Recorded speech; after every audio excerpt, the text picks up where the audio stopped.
Friends, welcome to mass cooking. இன்றைக்கி நம்ம என்ன பார்க்க போகிறோம்னா ஒரு ஹெல்த்தியான ஸ்நாக் ரெசிபி தான் பார்க்க போகிறோம். கம்பு லட்டு. கம்பு லட்டு செய்கிறதுக்கு இந்த டம்ளரில் 3/4 டம்ளர் நான் கம்பு எடுத்திருக்கேன். மீடியம் ஃப்ளேமில் வச்சுட்டு நல்லா வாசனை வர அளவுக்கு வறுத்துக்கோங்க. இது அப்படியே ஒரு பிளேட்டில் கொட்டி நல்லா ஆற வச்சுக்கோங்க. அடுத்ததாக எந்த டம்ளரில் கம்பு எடுத்தீங்களோ அதே டம்ளரில் 3/4 டம்ளர் பொட்டுக்கடலை எடுத்துக்கோங்க. அதையும் மீடியம் ஃப்ளேமில் வச்சுட்டு நல்லா வாசனை வர அளவுக்கு பொன்னிறமாக வறுத்துக்கோங்க, கருகிடக்கூடாது. அதையும் தட்டில் போட்டு ஆற வச்சுக்கோங்க. இது நல்லா ஆறுனதுக்கு அப்புறமேட்டு மிக்ஸி ஜாரில் இதை அப்படியே போட்டுட்டு 2 ஏலக்காய் சேர்த்து நல்லா நைஸாக பவுடர் மாதிரி அரைச்சிக்கோங்க. ஏலக்காய் சேர்க்குறப்ப நல்லா வாசனையாக ரொம்ப நல்லாயிருக்கும். ஸோ இந்த மாதிரி பவுடர் பதத்துக்கு நல்லா நைஸாக அரைச்சி எடுத்துக்கோங்க. இப்போ அடுப்பில் ஒரு பாத்திரம் வச்சுட்டு எந்த டம்ளரில் கம்பு பொட்டுக்கடலை எடுத்தீங்களோ அதே டம்ளரில் 1 டம்ளர் பொடிச்ச வெல்லத்தை எடுத்துக்கோங்க. அந்த டம்ளர்லேயே 1/2 டம்ளர் தண்ணி ஊற்றி அதை நல்லா கரைச்சிக்கோங்க. தண்ணி அதுக்கு மேலே ஊற்ற வேண்டாம், இதுவே சரியாக இருக்கும். நல்லா அடுப்பை நல்லா மீடியம் ஃப்ளேமில் வச்சுட்டு நல்லா கிண்டி விட்டுக்கோங்க. பாகுபதம் வரணும்னு அவசியம்லாம் கிடையாது, வெல்லம் நல்லா கரைஞ்சாலே போதும். நல்லா கரைஞ்சி ஒரு கொதி வரப்ப நம்ம இதை அப்படியே ஃபில்டர் பண்ணி எடுத்துக்கலாம். இப்போ நல்லா ஒரு கொதி வந்துருச்சு, இதை அப்படியே எடுத்து ஃபில்டர் பண்ணி வச்சுக்கலாம்.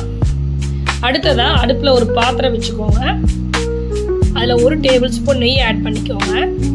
நெய் நல்லா மெல்ட் ஆனதுக்கப்புறம் நம்ம உடச்ச முந்திரி அதில் போட்டு நல்லா பொன்னிறமாக வறுத்துக்கோங்க. ஸோ முந்திரி பருப்பு நல்லா வறுபட்டதுக்கு அப்புறமேட்டு இப்போ நம்ம ஃபில்டர் பண்ணி வச்சுருக்க அந்த வெள்ளை தண்ணியையும் இதில் ஆட் பண்ணிக்கோங்க.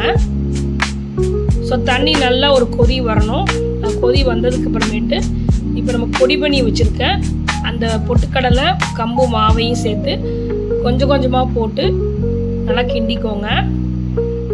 ஸோ அடுப்பை ஸ்லோவில் வச்சுட்டு கட்டிகள் இல்லாமல் நல்லா அதை கிண்டி விட்டுக்கோங்க.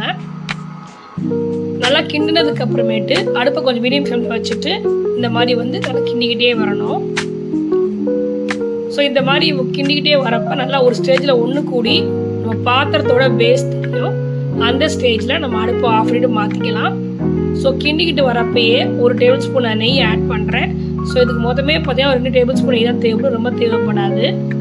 ஸோ நம்ம நல்லா கிண்டிக்கோங்க. கம்பு உடம்புக்கு அவ்வளோ நல்லது. கம்பில் நிறைய நார் சத்து இருக்குது, அயன் சத்து இருக்குது, உடம்புக்கு ரொம்ப குளிர்ச்சி கொடுக்கும். ஸோ குழந்தைங்களுக்கு நீங்கள் கம்மஞ்சோறு கம்பில் கஞ்சிலாம் செஞ்சு கொடுத்தீங்கன்னா சாப்பிட மாட்டாங்க. இந்த மாதிரி ஸ்நாக் ரெசிபி செஞ்சு கொடுத்தீங்கன்னா ரொம்ப விரும்பி சாப்பிடுவாங்க. ஸோ அவங்களுக்கு ஒரு ஈவினிங் ஸ்நாக்காக கூட நீங்கள் செஞ்சு கொடுக்கலாம். இப்போ நல்லா எல்லாம் ஒன்று கூடி வந்துருச்சு. இந்த ஸ்டேஜில் நம்ம அப்படியே ஒரு பாத்திரத்துக்கு இதை மாற்றிக்கலாம். ஸோ கொஞ்சம் இளம் சூடாக இருக்கிறப்ப தான் நம்ம உருண்டை பிடிக்க முடியும். இப்போ கொஞ்சம் நல்லா சூடு கொஞ்சம் ஆறிடுச்சு, கொஞ்சம் வெதுவெதுன்னு தான் இருக்குது. இந்த ஸ்டேஜில் நம்ம உருண்டை பிடிக்க ஆரம்பிச்சிடலாம்.